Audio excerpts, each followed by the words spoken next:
আগুন লেগেছে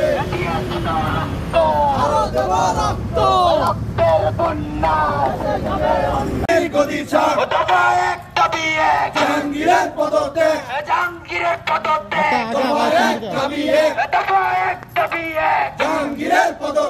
জাহাঙ্গীরের পদত্যাগ সারা দেশে অপরাধ কেন প্রশাসন জবাব চাই জাহাঙ্গীরের গদি চাই 1 2 3 4 দফা 1 দাবি 1 জাহাঙ্গীরের পদত্যাগ দফা 1 দাবি 1 গদি চাই 1 2 3 4 দফা 1 দাবি 1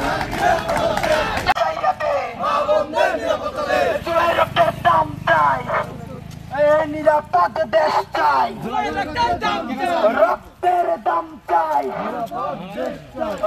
প্রশাসনের জবাব চাই সারা দেশে এই চলো রে চলো সারা দেশে জানেন এই স্থানে দাঁড়িয়ে দীর্ঘ মাত্র 7 মাস আগে আমরা তখন তৎকালীন এবং স্বৈরাচার শেখ হাসিনা সরকারের বিরুদ্ধে রাজপথে দাঁড়িয়েছিলাম। রাজপথে দাঁড়ানোর পরিণাম কি হয়েছে আপনারা সকলেই তা অবগত আছেন। আপনারা দেখেছেন 5ই আগস্ট পরবর্তী সময়ে আমাদের সকলের বহু আশা আকাঙ্ক্ষা সরকার গঠিত হয়েছিল। আমরা আশা করেছিলাম আমার মা বোনেরা নির্বিঘ্নে নিরাপদে যেখানে সেখানে যে কোনো সময়ে ঘুরে বেড়াতে পারবে, আমরা নির্বিঘ্নে ব্যবসা বাণিজ্য করতে পারবো এবং নিরাপদে চলাচল করতে পারবো। 5ই আগস্ট পরবর্তী সময়ে উপদেষ্টা পরিষদের যে সেক্টরে সবচেয়ে বেশি গুরুত্ব দেওয়ার কথা ছিল আমরা দেখেছি সেই সেক্টরে সবচেয়ে কম গুরুত্ব দেওয়া হয়েছে।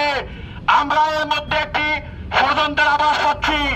এর আগে যখন এক স্বরাষ্ট্র উপদেষ্টা ছিলেন তাকে আমরা পদচ্যুত করতে বাধ্য করেছিলাম।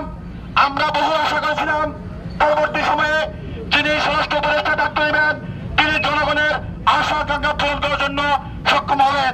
কিন্তু আমরা দেখেছি সেনাবাহিনী সরকার ম্যাজিস্ট্রেটের ক্ষমতা নিয়ে রাজপথে থাকার পরেও দেশের শান্তি শৃঙ্খলা দিন দিন অবনতি হচ্ছে, যেখানে সেখানে চিন্তায় হচ্ছে, আমার বোনেরা বাসার মধ্যে দর্শনের শিকার হচ্ছে, যা আমাদের অন্তর্বর্তীকালীন সরকারের ব্যবস্থাকে এবং নিরাপত্তা ব্যবস্থাকে খুবই প্রশ্নবিদ্ধ করেছে।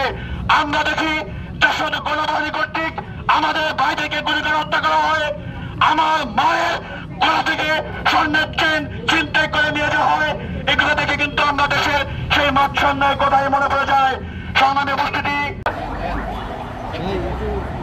সারা দেশে আইন শৃঙ্খলা পরিস্থিতির ভয়াবহ অবস্থা প্রতিদিন প্রতিনিয়ত জাহাঙ্গীরনগর বিশ্ববিদ্যালয়ের আশেপাশেও চিন্তার মতো ঘটনা ঘটাচ্ছে। আমরা ছাত্র জনতা কিন্তু 5ই আগস্ট ফ্যাসিস্ট হাসিনাকে আমরা পতন ঘটিয়েছিলাম, কিন্তু তার পরবর্তী সময়ে আমরা দেখতে পাচ্ছি যে দেশে চাঁদাবাজ সন্ত্রাস ধর্ষণের ঘটনা বেড়েই চলছে।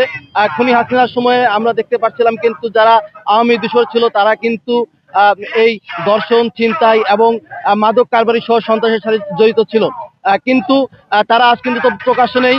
কিন্তু তারা তাদের দোষরগুলো কিন্তু আজও এই অন্তর্বর্তীকালীন সরকারকে প্রশ্নবিদ্ধ করার লক্ষ্যে দেশের যে আইন শৃঙ্খলা পরিস্থিতি রয়েছে সেটিকে তারা নস্যাৎ করতে চায় এবং দেশবাসী সহ এবং বিশ্ববাসীকে তারা একটি বার্তা দিতে চায় যে অন্তর্বর্তীকালীন সরকারের আমলে হয়তোবা বাংলাদেশের জনগণ ভালো নাই।